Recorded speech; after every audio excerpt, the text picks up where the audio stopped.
I knew from the moment I was conceived that this was not going to be a normal life.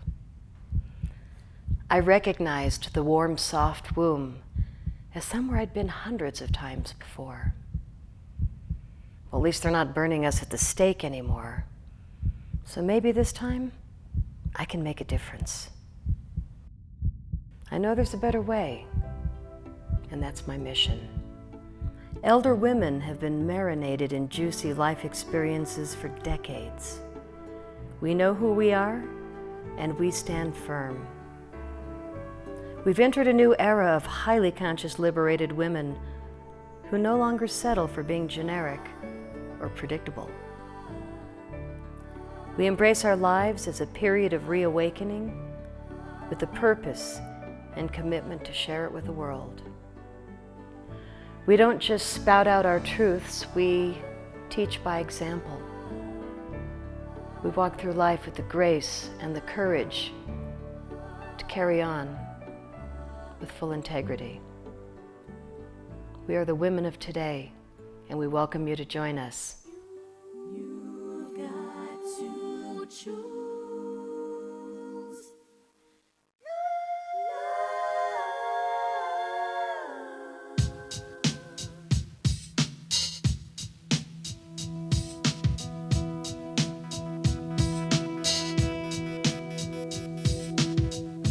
We are mothers, we are daughters, we are sisters, we are friends, we are teachers, we are leaders, we are women. Hear us sing. We are beauty, we are gracefulness to all who come our way. Our hearts are soft, our spirits strong. We are the women of today. Oh, we are the voices of today. Oh, we are the spirit of today.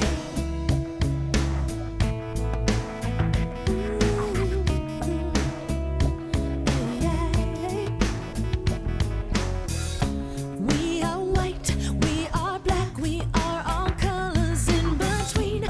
We are young and we are old, we're bound by vision, bound by dreams. We are timeless, we are present.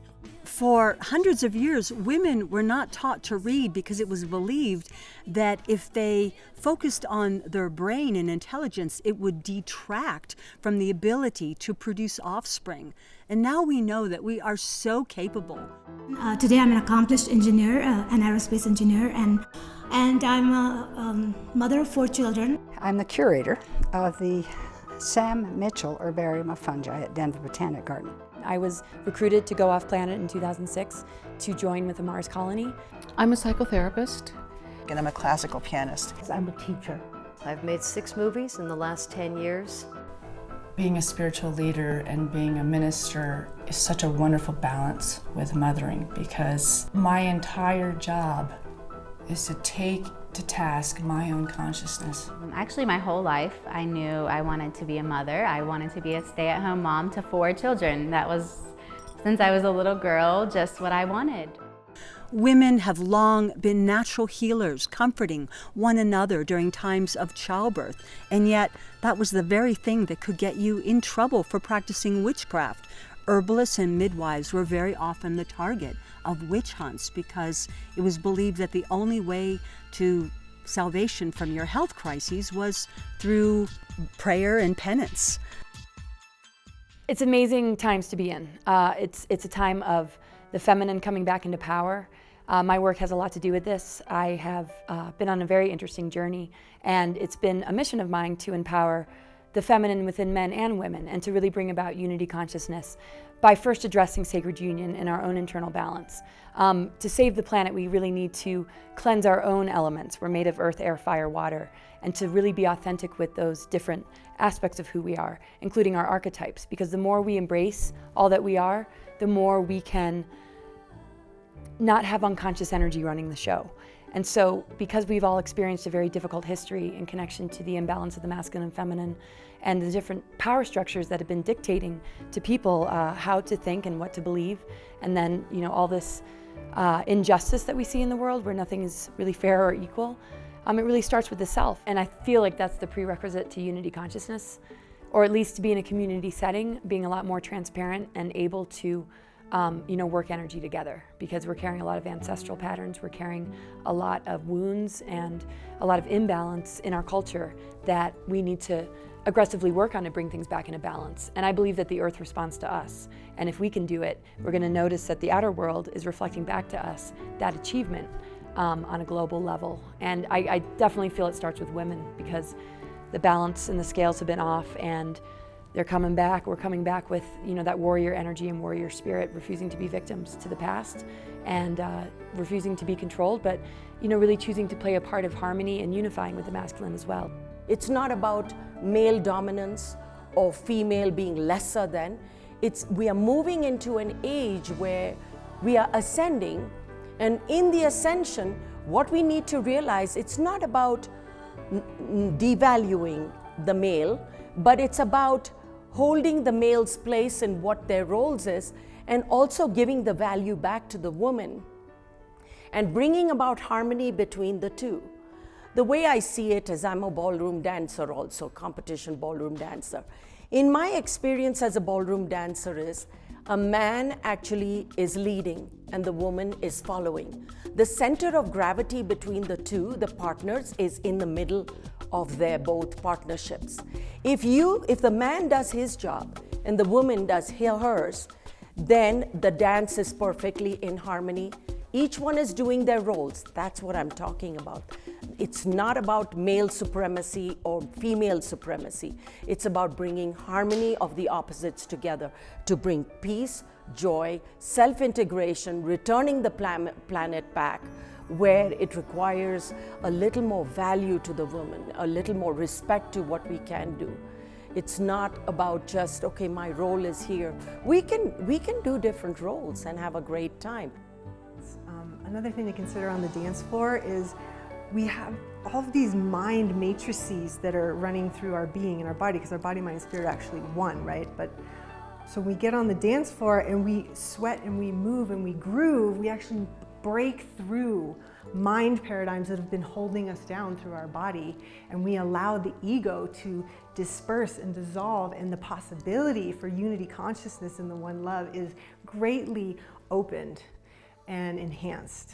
And that is where the mysterious juice comes in and starts to heal, and we begin to feel more than we felt before. And the possibility of peace on this planet will be greatly enhanced by dance. The beautiful thing about hoop dancing is that you're moving with a movement tool. And when you move with a movement tool and you're guiding a prop, it helps you find your authentic movement. So growing up, I was a ballet dancer. I had my degree from modern dance at CU, and I couldn't do anything that wasn't choreographed for me. Like doing my own improv or authentic movement was very difficult for me. I didn't like it. I wasn't comfortable with it. But when I found the hula hoop, the beautiful circular prop that is a symbol for infinity, I realized that I have my own authentic movement, and everybody does. And my authentic movement doesn't have to look like yours, and yours doesn't have to look like mine. I also feel this way with Latin dance because of the circular motion of the hips and the body and the rhythms. The polyrhythms, all of that just gets your body going in a way that maybe you wouldn't normally walk down the street. But this is how I walk down the street. This is how I go to Whole Foods. But it's about shifting and moving of the hips. And why does this have to be a bad thing? Why does moving like this have to be, she's asking for it, or she's just too sexy, or whatever. That's normal in other cultures, I hate to say it. Dancing for me is a spiritual practice. It is because we have two people who are hearing the same music and dancing to the same sound that they feel. It's moving down into their heart and down into their feet, and they become one. And that's bliss. That's divine for me. So I will go and dance, and it's like going to a special place in beyond.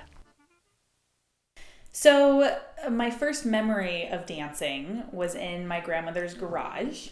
And I think I was about 3, and she was having a garage sale, and I was just kind of hanging out, running around like a 3-year-old would. And she taught me the cha-cha step. And from then on, dance has been a huge, huge part of my life. I started training and taking it more seriously and doing it socially. And what I think is fun is, although my mom and my grandma are both professional dancers, we all sort of found our own niche. And so my grandma specialized more in the ballroom dances, and my mom fell in love with Argentine tango and really went down that route. And I was introduced to swing and fell in love with the music, and it was a much younger crowd, and became very involved in that community. And I remember thinking through high school how grateful I was that they had introduced me to such a healthy and fun environment, because I wasn't super into like partying or drinking or things that my friends were talking about, because I was so busy dancing, and not because I had to, just I found so much joy in it. And the fact that it was, good exercise and sort of a healthy environment to be in was secondary, and later I was able to really appreciate that. But in the moment, it was just super fun. And I remember thinking how grateful I am to have a mom and a grandma who knew that that's a thing, and that they introduced me at such a young age so that I could really grow up in that world. My sister was 5 years older than I, and in 1938 we were doing jitterbug, and so I learned to do jitterbug from her. And at age 19 I became an Arthur Murray dance instructress, and then of course I've been teaching for 60 years and on all of the dances. So I don't do this in order to grab attention or, oh, look at that old lady on the boulder who's running barefoot. She's the only one doing that.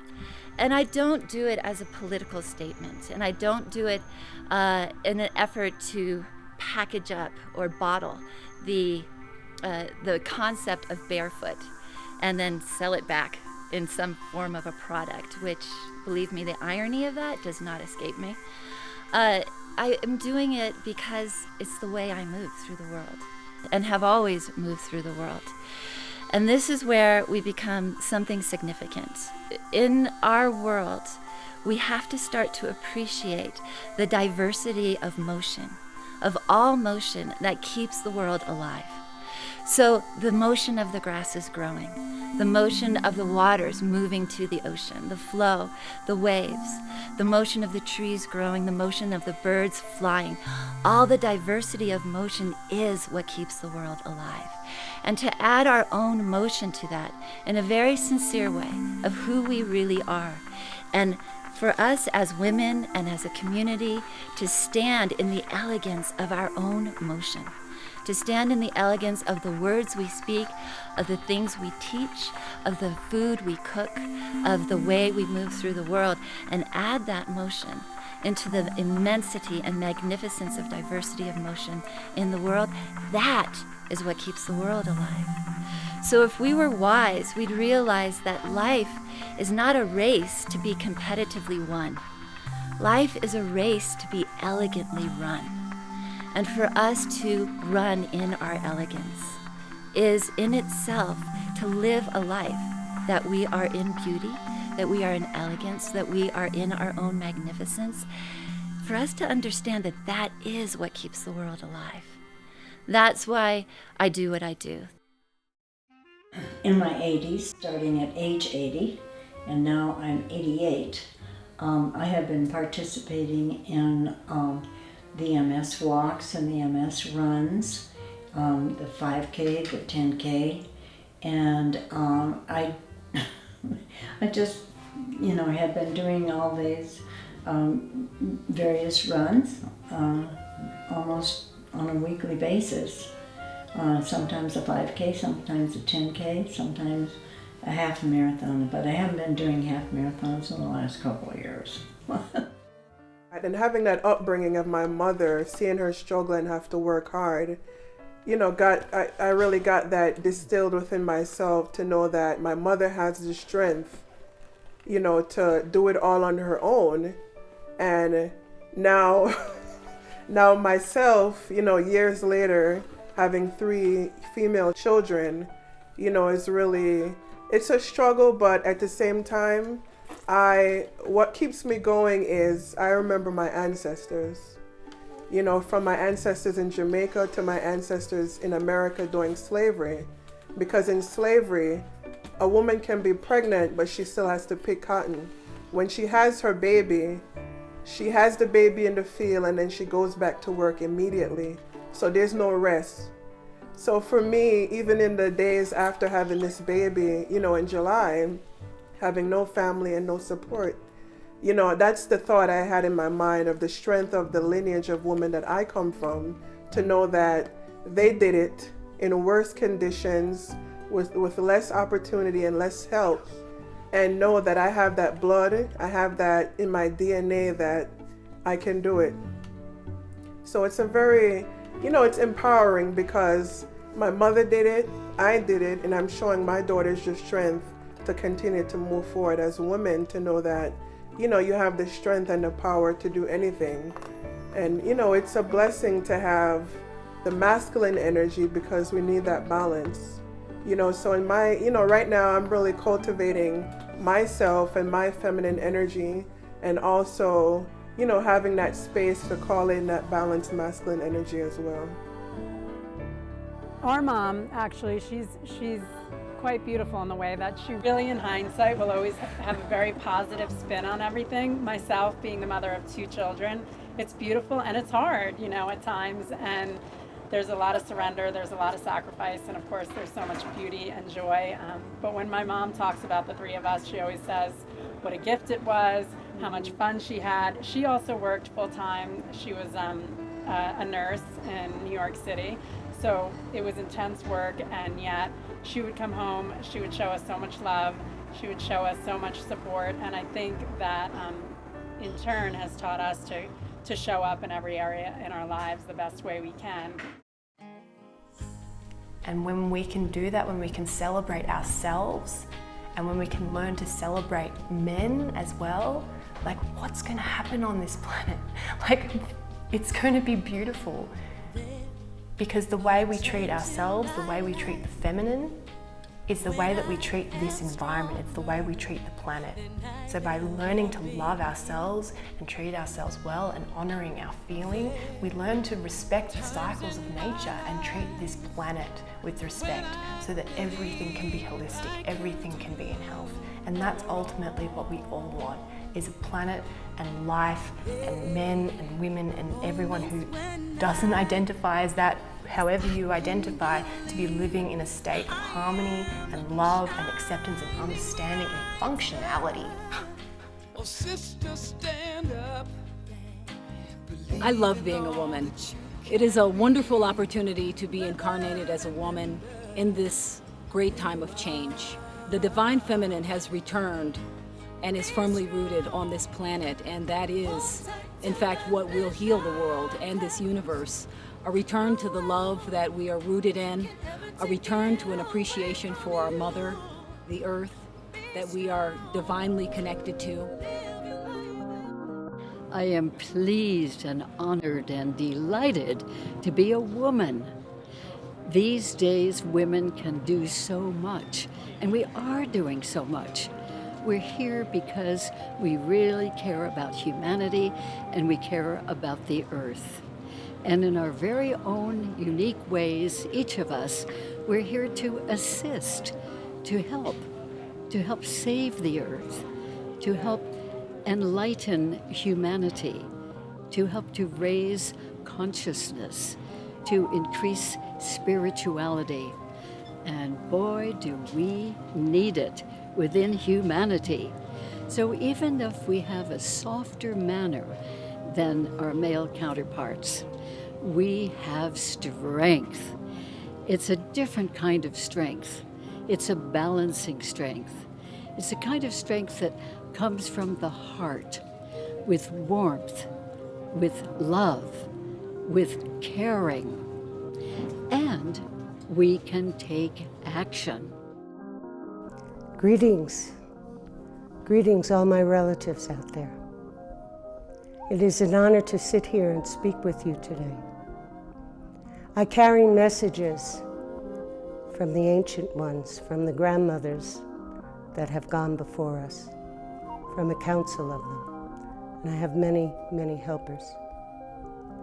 And they want to share with you the beauty, the love and the light that you are as you awaken in these days of great change on this planet. Our Mother Earth is hurting, but she's going through menopause. She's changing and she is shifting, and so are the hearts of mankind. There is much to be said for the divine energy, and there is much to be said for the balance. For the wings of mankind cannot fly, the hearts of mankind cannot fly if the wings of male and female are not balanced. Today it is time for the men to listen to the women. It is time for the women to stand in their power of love, to come to their center selves with love and heart, to pick up sacred responsibility of all men and women, of all kind.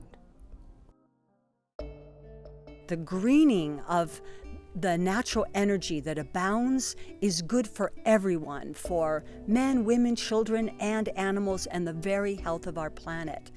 We've tried to dominate and control nature and isolate active ingredients from plants in the creation of drugs, and find out that when we do that, there's going to be more side effects. So if we would just look at plants as a symphony, and in their wholeness, we'd see that nature, in her wisdom, already has given us what we need.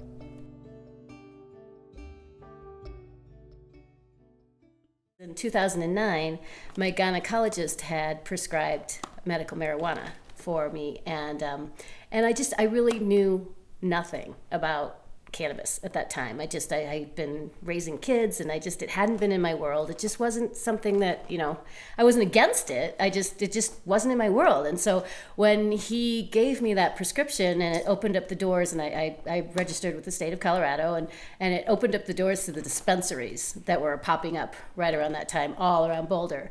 And it was a real revelation to me because, first of all, I had no idea that cannabis came in flavors, right? I mean, I walked in and there were these jars of beautiful, beautiful buds, and they all had these ridiculous aromas and different flavor profiles, and they had these really yummy sounding names like Chocolope and Blueberry Dream, and I was like, oh, and it just really hit me that cannabis is food. And that I wouldn't, and I wanted to try eating it as opposed to always smoking it, especially I had kids in the house at the time, and I live in a townhouse, and smoking is just not always something that you can do. And I also wanted to just play with it as a flavor, I started to do research, and I learned this is a vegetable. I mean, we call it an herb, but it is actually a vegetable, right? So it's like, this is food. This is something to play with. And, at the dispensary at the time, and still even really a bit today, all of the food for sale was kind of sugary. It was cookies, brownies, sodas, ice cream, which I'd already been kind of trying to keep sugar out of my diet, because one of the issues that cannabis really, really, really helps me with is hormonal imbalance. Really, for me, the big, powerful effect is that it can calm me down when my head is raging. And that's huge. That's huge. I tried so many things to deal with that. I tried diet. I filled my medicine cabinet with those little vials of homeopathy pills.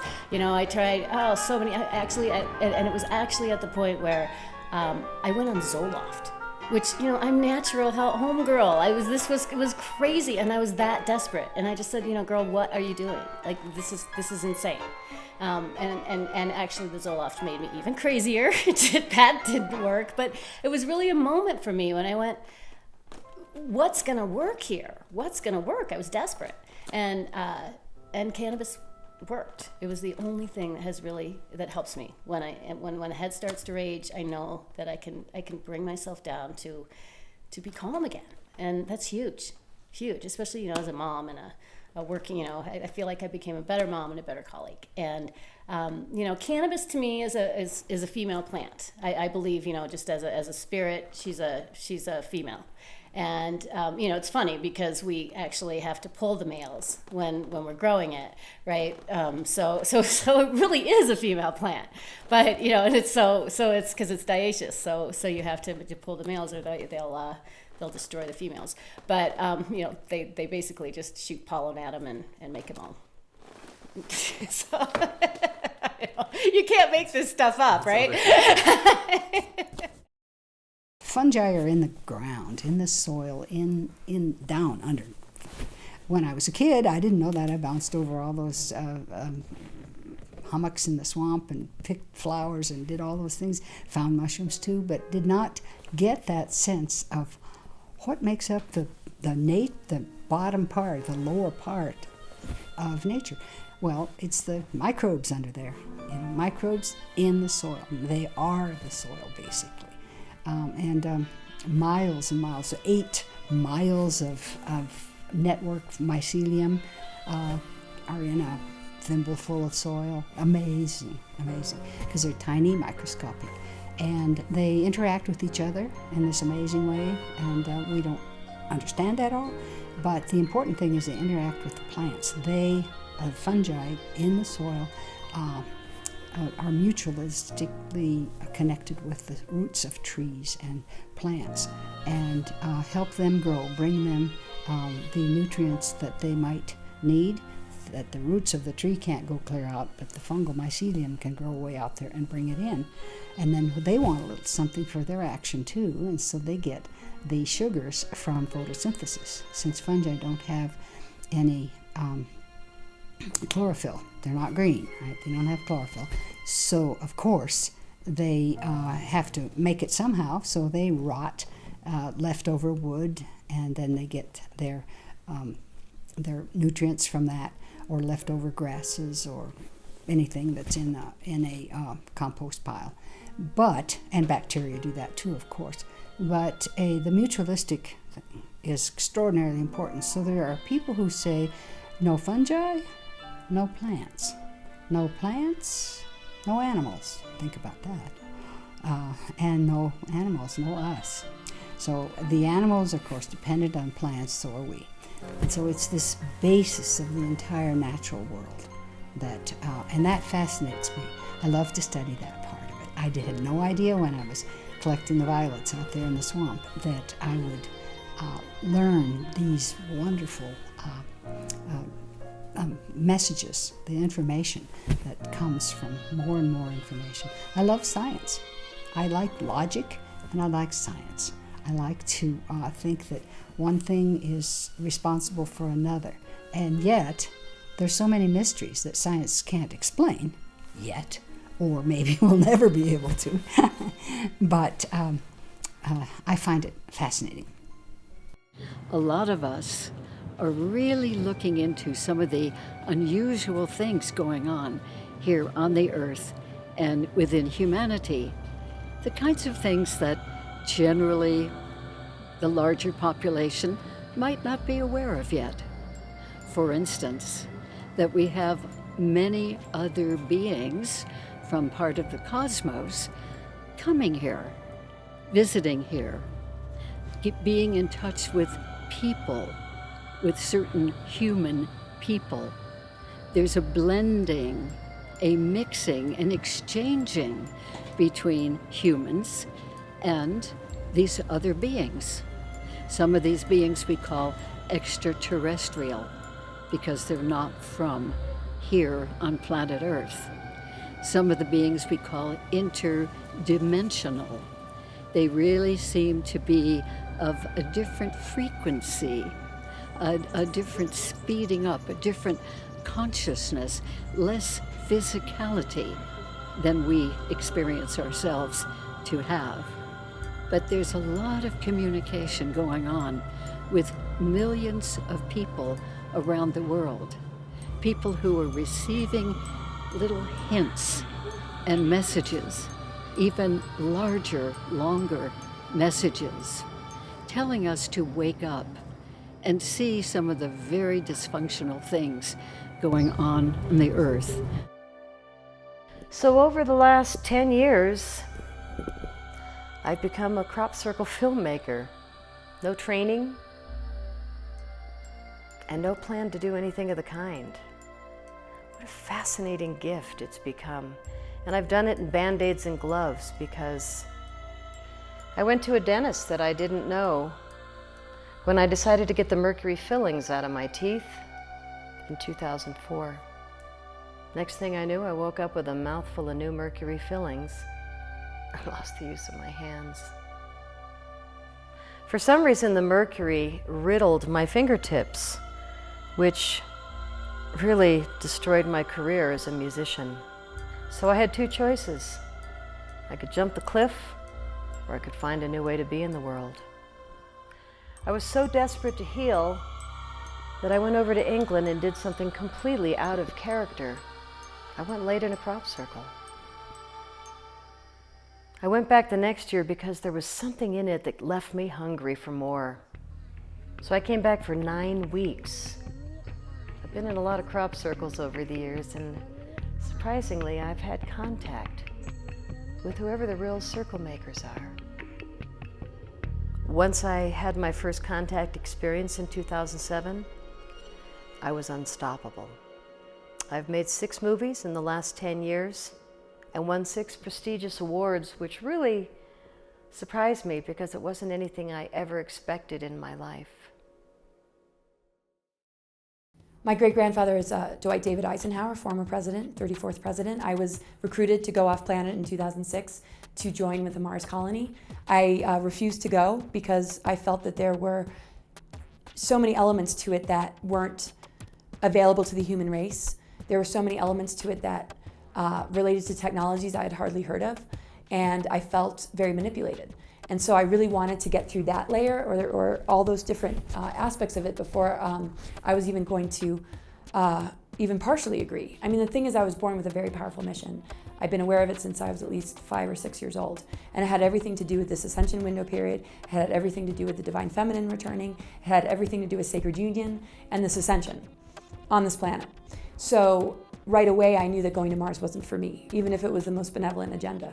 And if it was, I wanted to be a part of a big conversation about it, to really see how can we take care of Mother Earth and go off planet and meet both needs. I was willing to do that. But when I couldn't talk, when there was a lot of secrecy and a lot of weird pieces put into place to kind of steer me into it without directly giving me a polite invitation, you know, it really triggered me because I refused to be controlled. So I saw this as a great opportunity in this moment to rise above patriarchy, the hidden Mars agenda, the secret space program, where patriarchy has been running the show and doing things behind our back because it feels it knows what's best, that sort of fatherly authority.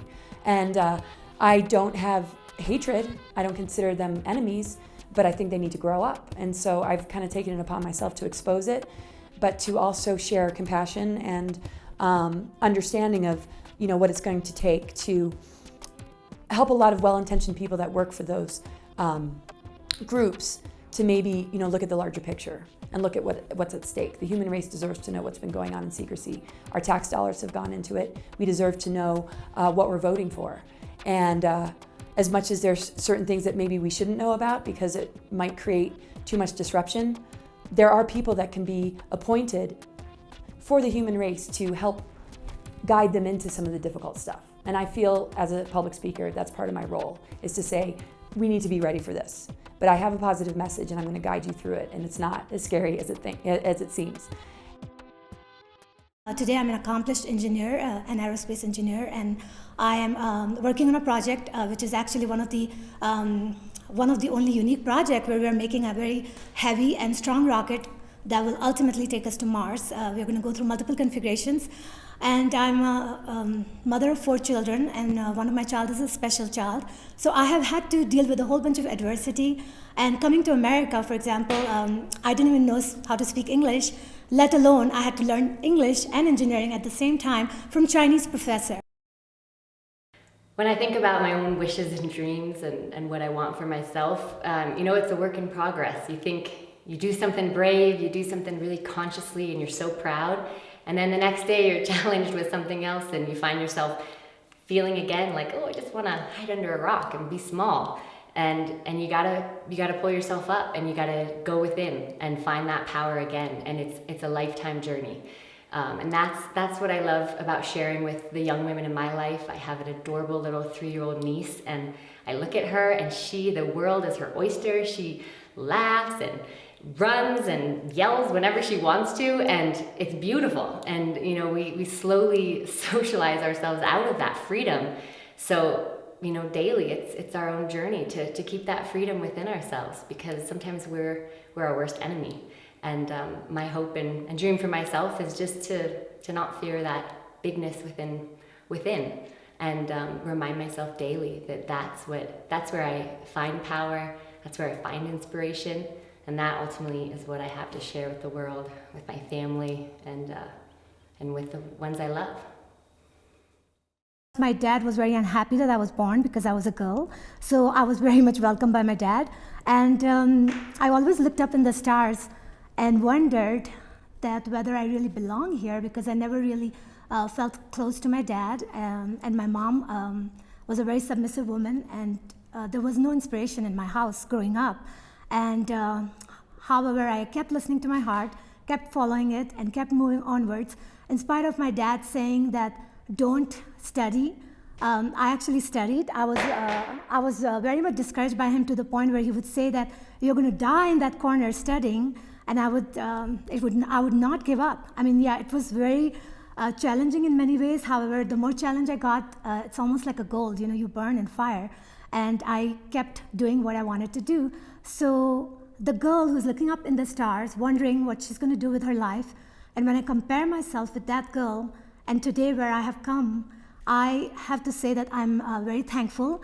And the biggest gift I have to offer to the universe, or to the planet, is that believe in yourself, even when nobody believes in you. And just keep listening to your heart, keep following that passion. I became a professional dancer because I was dancing so much it seemed like, well, that's what you need to do. That's the next step. So I trained to teach and perform tango, salsa, and swing with my dance partner, who was the ballroom boy that moved to Denver to dance with me. And we were together for 5 years. We started Shut Up and Dance together. And we also started teaching at La Rumba together. La Rumba is Denver's biggest salsa nightclub. And I started working there and really didn't know how to dance salsa, much less say teach it. But I learned on the job, and my career took off. So the business of dancing for other people's approval really kicked in high gear. And the struggle of trying to be thin enough and to be good enough, and the competition of dancing better than girls coming up younger than me, was really taking its toll on me artistically. But the worst part of the story was how I treated my body. And this is a famous story for a lot of dancers, that we believe we only have a limited time, a limited window of opportunity, and that basically you can sleep when you're dead. And, your pain will go away if you forget about it, kind of a deal. Well, that's not really real life if you dance your whole life. So by the time I was 52, no, I was 50, I hit the wall, really. And my spinal injuries were so severe I could hardly walk. Getting to the point of being so injured that I had to stop everything that I was doing was really scary and frightening. But in that dark moment, I was able to get in touch with something inside of me that I had never known before. And from there, I think was the beginning of, I feel like, my rebirth, because I was in so much pain that I could hardly function. I could barely dance. And my mom ended up being the person that helped me to recover. She helped pay for all of my chiropractic care, and it took a long time. But during that time, I had to rest a lot. And I really thought my dance career was over. I was feeling old, and I was feeling unattractive and thinking, maybe I should start thinking about another career. But then I realized that there was something very powerful in me learning to heal myself and to face that I'm not good enough, to understand that I am enough and I don't have to perform for anyone anymore. And that in order for me to feel alive again, I need to dance for me, for the joy of movement, and not worrying about what anybody thinks or what they care. It's for me. And when I started to do this, I discovered many, many things about myself that I had never known, and was able to start giving that back to my students. And I became more of a dance doctor / dance coach in helping other people to discover that they have possibilities beyond what they imagined. Pretty much retired now. In the last 3 years, it's been a slow decline, not really of my choosing, and for a while I thought that was pretty frightening that I wasn't doing this. But I've had a lot of time to reflect, and I really do believe that I've moved and I've changed, I've transformed into something different, into something that I can now do other activities that can still make a difference in the world, but not in the way that I was doing it before. Because before, being a full-time psychotherapist that worked with trauma and inner child to help people who have been wounded as children has been what I've done for 38 years. And it's been a real honor to be able to do that. I mean, I really feel very grateful that I've been able to help people in that way. I know that I've touched people. So I love Dazzling Wobble. I'm really proud of this book. It was a time in my life where language kind of fell away from me, which I think it happens for all of us when we come to something that's just so hard in our life. A lot of times the thing that we've worked at, whether it's painting or singing, dancing, whatever our way in the world, falls away, and we don't even have access to that. And somehow I was able to write my way through that by coming into some kind of new syntax, a completely new, strange relationship to what I was doing. So I would read my work and go, what? What is that? But I had enough faith. I'd just say, fine, write the next one and keep going. And for me, a lot of what's important in poetry is that I too stand in my place in it, in the same way that all the great ones were so bravely willing to write whatever wild way they were writing that changed the art form. So that's big. And I don't really memorize my own work. What I love to memorize is the work of others. A perfect example for me is the great poet, the ecstatic poet Mirabai. Do you know her work? A lot of people, everyone knows Rumi and Kabir and Hafiz, those wonderful mystical masters, but we also had a woman, a Farsi woman, Mirabai, and her poems are poems of love. She was actually married to Lord Krishna, the Dark One, and she says, don't go, I am sold to you. I want my body to fall down into a heap of sandalwood and incense, and you to set a torch to it. When I have fallen down into ash, smear me on your chest and shoulders. Mirabai says, I too have some light. I want to mingle it with yours. So that ability to stand in that wild, holy, sacred is another piece of my practice. and then looking for an understanding, because when you go to learn poetry in the traditional ways, you are not going to read a woman poet. I mean, I remember my first year, it was like May, and we read a woman. And I said to my teacher, did women not write?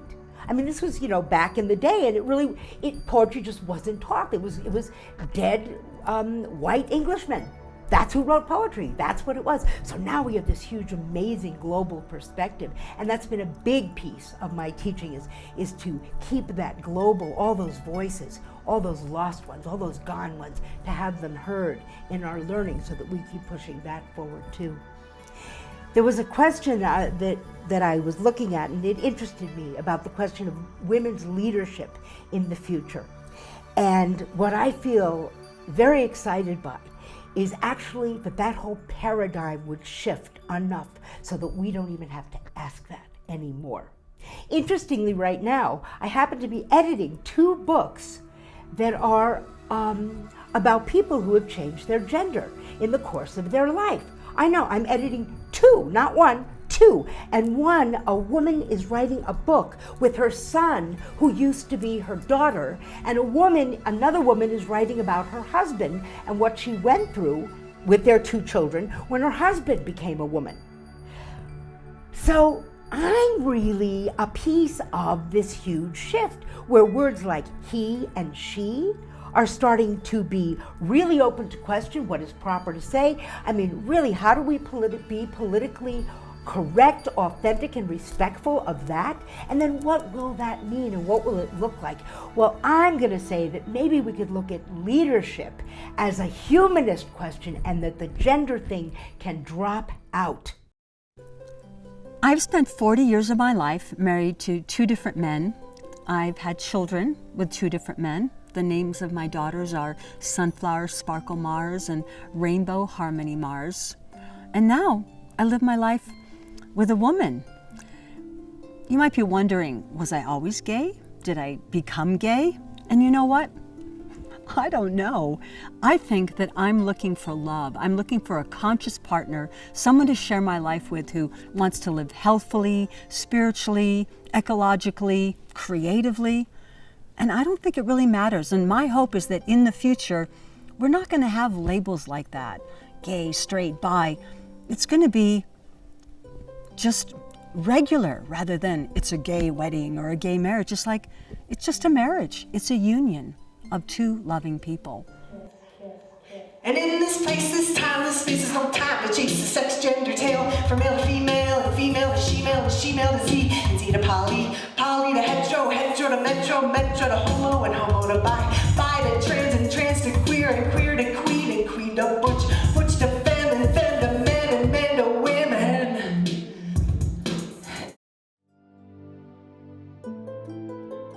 My husband now, who wasn't my husband when we first opened the restaurant, we were just friends, and then we were best friends, and then everybody divorced, and then we got married. Between the 2 of us, we have 5 kids. And there has been a time where everybody has worked here. We currently have 3 of the boys working here on a full-time basis. And what's really nice about that is that they have the pride and they've got the energy, and needless to say, they have the work ethic. I wish we could pass that work ethic on to everyone. A lot of kids these days feel kind of entitled, which is a shame. Whereas when you grow up in a business like this and you see how hard mom and dad work, you know that if I'm going to get someplace, I've got to work really hard for it. It doesn't just come. So being a grandmother now, at the age of almost 58, not quite, I'd rather be spending my time playing with a grandbaby or walking the dogs or going on hikes or traveling. I am tired.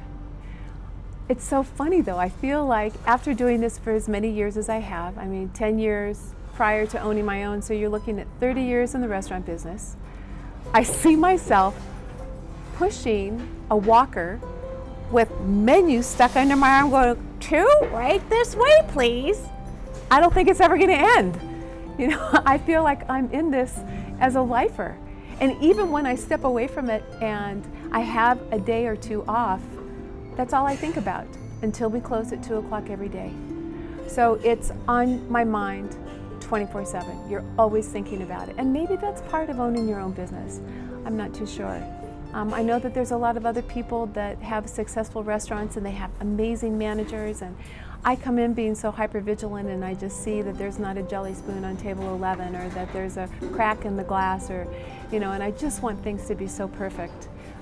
Maybe there's no such thing as perfection. That's one of the things that I've noticed as I grow old in my years here, that there are flaws everywhere and it's okay.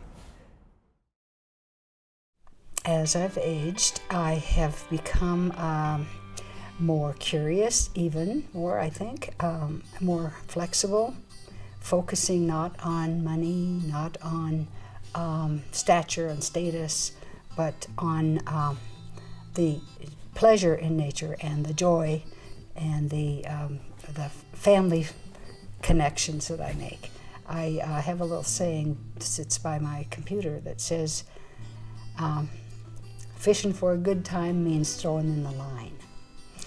And it's a good one, because if you don't get out there as you age, then you get to sit in a nursing facility, which is all right, baby. You might have the best friends in the world there. But I want to be a part of everything. I want to be a part of my grandchildren, and my little neighbor kids come and they look at all my little funny things that I share with them. It's important to me. But that's been my major focus in my life, I think, is nature. And a sort of religion, a sort of focus on the spiritual, because that's the sunrise, the sunsets, the light that shines on nature. All those things are so important to me. Working on discernment and our intuition is a huge part of the feminine coming back into power. And working together on building boundaries so that some of these negative forces don't come in. Because if we can starve those things and we can focus on ourselves and our gifts and our unification and rise together, that whole world and system that's not working for us, all the government leaders and all the corruption that might not be working on behalf of the human race in a way that works, they're not going to have anything to support them. So it's not about fighting the system or trying to save the planet. It's about amping the immune system by connecting our spirit energy. Because we know in our body you can't battle an illness. You need to enhance the immune system. You need to change your beliefs. You need to change your lifestyle. And you have to be willing to step up to the plate. Because if you're not, it's not going to do it for you. So to count on a leader or a savior coming, is a lot to ask. We are that savior. We are God Goddess that is intervening through us. And so when we can start to live like that and carry that level of integrity, we're going to unify that much quicker. And everything that's dark, that has been polluting and hurting the planet that we feel the need to save, is going to lose its ability to do that. So I learned a lot about life by just learning to ride the wave and go with my own flow. As I started growing older, I discovered that what was taught to me and what I learned from society and my parents didn't stick to my core. It wasn't in my bones, it wasn't in my blood, and I realized that life offered a grid of learning. Within every rock, within every tree, within my own being, we were connected. And that connection was a fluid motion that I could tap into at any time. So I started going to school at the Mexico Academy of Healing Arts, where I really began to tune into energy work. And I started to discover more of that innate nature that was connected to all of life. As I noticed and witnessed a lot of what was happening outside in the way that the leaves moved in the trees and the way that my daughter walked when she was 10 months old when I had her at the age of 29, I started seeing the symbiotic expression in all of the tiny things that life was giving me as a gift in each moment. I chose to take those gifts and bring them into my work today. And the most surprising part in my transition after teaching prenatal yoga for, I think, 8 years or so before doing procreating myself, I didn't realize how amazing it was going to be to bring a human to planet Earth through my body. And I don't know how to say it. I'm fascinated and enthralled and just daily in awe of the procreative process and phenomena of how life continues, but I just didn't know the joy and the perspective shift that would instantly hit when my baby girl was born. Her entrance into the world was a very positive experience for all of us, coming into the world in bed at home. Yeah. And we labored in the bathtub a little bit. I gave birth over a yoga ball. You came out in child's pose, sort of. A partial version. Forever, women have been giving birth on their own. They've been trusting their bodies. They've been, a lot of times having no doctor, a lot of times being in a field or being in their own home or wherever it may be. They were giving birth to us today, our grandmothers, our great-grandmothers, our grandfathers, and then it all changed. We started going to the hospital. We started allowing doctors to take over the process that is ultimately within us, and it's a very natural instinct that women have allowed to they've been doled down in a way to where they just allow the process to go into the doctor's hand. They allow the doctor to just do everything. They think, okay, the doctor's in charge of the whole prenatal visits, the doctor's in charge of my health, the doctor's in charge of if I need a C-section or if I need an IV, I will listen, whatever the doctor says. But now, I think nowadays women, they're gaining that power again. They're realizing I'm in control of this. This is my body, this is my baby, and we're going to give birth and deliver this baby, without, yes, the guidance of somebody else, but yet they're really trusting themselves a lot more, I think, now, and they're turning to the ways that are really ancient, the ways that are in our DNA, they're in our makeup. It's part of us as women. Our bodies know how to grow babies, and our bodies know how to birth babies, and we're really nowadays taking that back and saying, yes, I'm going to deliver my baby vaginally. I'm going to deliver my baby without medication. I'm going to trust myself, and I'm going to allow this process to come however it needs to be. And as a doula, that's what I try to really help women see within themselves, that they can have the guidance of a midwife or a doctor or a doula or whoever, but ultimately it's this power within themselves. Where there is hatred,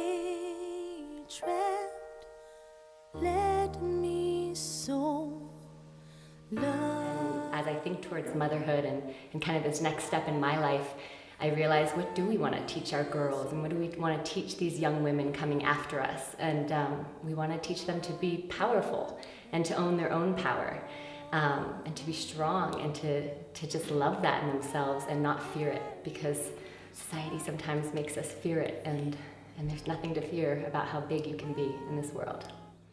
I really just decided it was time to go back to my roots, which is writing. I really love reporting and writing and digging in, and I'd written a couple of books earlier on wabi-sabi, which is the Japanese art of finding beauty in things that are imperfect and impermanent and rustic. And they were kind of little cultish books, and so I really wanted to write a book that people needed, for one thing. So basically I just reached out to chefs that were along my philosophy, who cook with organic food, who cook healthy, who keep sugar out for the most part. I did end up putting a section in about desserts and sweet snacks, but most of the food in here is very, very healthy, and which makes sense. One of the chefs, Scott Dura, who is here in Denver, and his quote's on the back, and he says, "Cannabis is a healing, helping herb, but only in the company of healing, helping food." And I think that's really the key. So it's like, you're using this, somewhat medicinally, and so why would you put it with a bunch of sugar? We ended up putting together the Cannabis Kitchen cookbook. It really took a good 6 years, on and off and on and off. But, so I ended up with 12 chefs and one mixologist. We have owned several businesses together. Right now, we own Shine Restaurant and Gathering Place in Boulder, Colorado. We own Shine Potions, and we have a beer brewing company as well. And we also are one of the only women-owned breweries in the country. And we're award-winning. We've won awards at the biggest competitions in the country. And again, it's a very masculine world, but we bring the feminine into our beer in the way that we put rose quartz essence in all our beers. So we make rose quartz essence in-house, which is all about unconditional love and tapping into love. And it goes into every batch of beer that we brew. And even the names, we use kind of yogic names like ahimsa for our gluten-free ale, which means compassion and non-harming. We have our Down Dog IPA, which is our biggest seller, and our Kali Porter, which is our dark, really kind of root porter. And so we have a lot of fun with it. We bring the feminine in, we pair our food with our beer with holistic food, and it's really different, and people are really loving it in this community and beyond. And we love working together. We love what we do. It's not always the easiest thing in the world, but we have a lot of fun together. Mm-hmm. Yeah, we always say we've been negotiating since the womb, so we're very used to working together. But as Jill said, it's always constant negotiation, figuring out, honoring each other, and bringing our best selves as best as we can. Yeah. We really feel like we came into this life together by choice, and it's really to work on our hardest stuff together and also celebrate our greatest joys together. So the fact that we push each other's buttons is actually a really good thing, because I think it helps us work through things and also get to know ourselves and each other a lot better, which helps us thrive in a lot of areas of our lives. Exactly, like Jessica was saying, when people say they're a mirror for me, it's like we're literally and figuratively mirrors for each other. By working together and supporting each other in that, it's also on the flip side, it's like we hold each other accountable all the time. We push each other to be the best that we can possibly be, and we don't let each other get away with playing small, and we really support each other in that. We run very different parts of the business, which is a beautiful thing, because we can love and support each other to stretch our wings and feel expansive and totally trust that we're gonna make the right decisions, and then we overlay and kind of work together as well on a lot of different aspects of it. And so it's a lot of, like Jen said, negotiation, but we've learned to do that pretty well.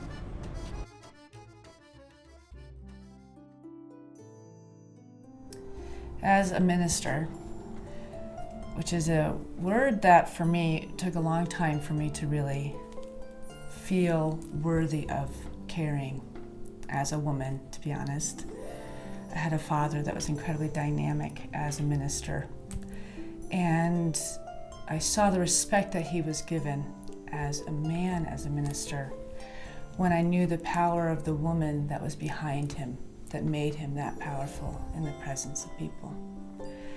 So for me, being a minister as a woman, I feel that there's a lot more sensitivity and heart that's added to the message. He was a great leader and knew how to really get people inspired to shift their lives and find answers. But as a woman, my work is much more one-on-one with individuals. It comes much more from an empathic place of love and understanding. And I speak to people from a place of I'm just open and receptive and let God just speak through me. I know that I'm only a vehicle of that love. And we're all really trying to find that nurturing of Mother Earth, of the Mother, of the Great Mother. And because I cannot ever teach, demonstrate, or help people learn how to apply spiritual teachings through their life if I don't really take to task that work in my own life. I would like to ask each and every woman to go within their heart and ask what it is, to reclaim their power, to embrace who they are, embrace their beauty, embrace their intelligence, embrace their divine essence within them. And I would like to ask every woman to go within and ask themselves what it is that they can do to help co-create, to contribute, and to bring about the change that this Mother Earth is in need of. And this is not just for themselves, this is for all of us. This planet doesn't belong to anybody. We're in here all together.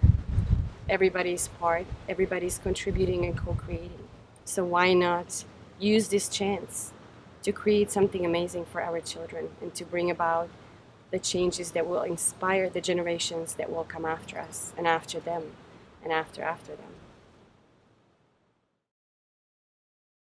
I'm happy to be a woman, and I'm 86 years old and celebrating every minute of my life. I wake up every morning just happy to be alive and open my eyes and see this wondrous world, and I don't want anything to destroy it for my grandchildren and my children. So I had a very interesting life, and you can have it too. Just have to be open to the world and don't close any doors. And that's, if you live your life like that, anything can happen. You start out as a young girl, maybe not quite so wealthy or quite so beautiful as your next door neighbor, but it comes from the heart, and it comes from making the best of every situation. And anything is possible. So I want you all to work hard at being happy and making other people happy, and don't concentrate on the negative. We got to progress in this world and take care of ourselves for our future, for our grandchildren and our babies. But that's the advice of an 86-year-old who's lived. I hope I'm around a little bit longer so I can see a little bit more of the progress of women. Great things are going to happen. I have a feeling that we are really going to take over the world. That sounds strange, but we're strong. We're stronger than you think we are. And we know how to lead, and we have feelings. I think we're far more in tune to the problems and the troubles of the world than perhaps our male counterparts. As we do grow a little older, the body, of course, shuts down a bit and shows its wear and tear from a very busy life. And so things might crop up that hurt and bother us, maybe some joints from too much tennis or too much golf, who knows. But the thing we have to do is overlook all the little aches and pains and just be very grateful that we're alive and concentrate on smiling and being happy and not dwelling on what hurts you or what makes you angry. Try to be happier instead of angrier. And we know grumpy old people. We have a name tag, and let's prove them wrong. We don't all have to be grumpy and old and ugly. We can be as beautiful as we want. And that's pretty much what I live by, and I hope it shows. I'm not sure. But good luck to everybody, and may you live a long, happy life. I bid you goodbye.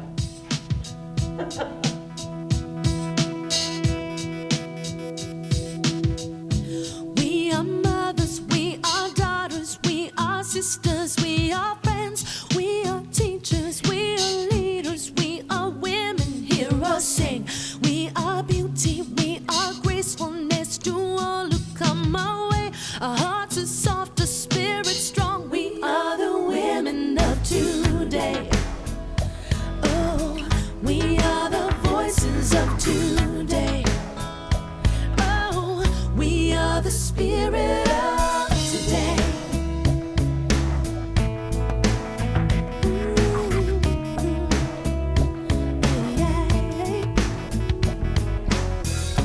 We are white, we are black, we are all colors in between. We are young and we are old, we're bound by vision, bound by dreams. We are timeless, we are present, we're the future here today.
still.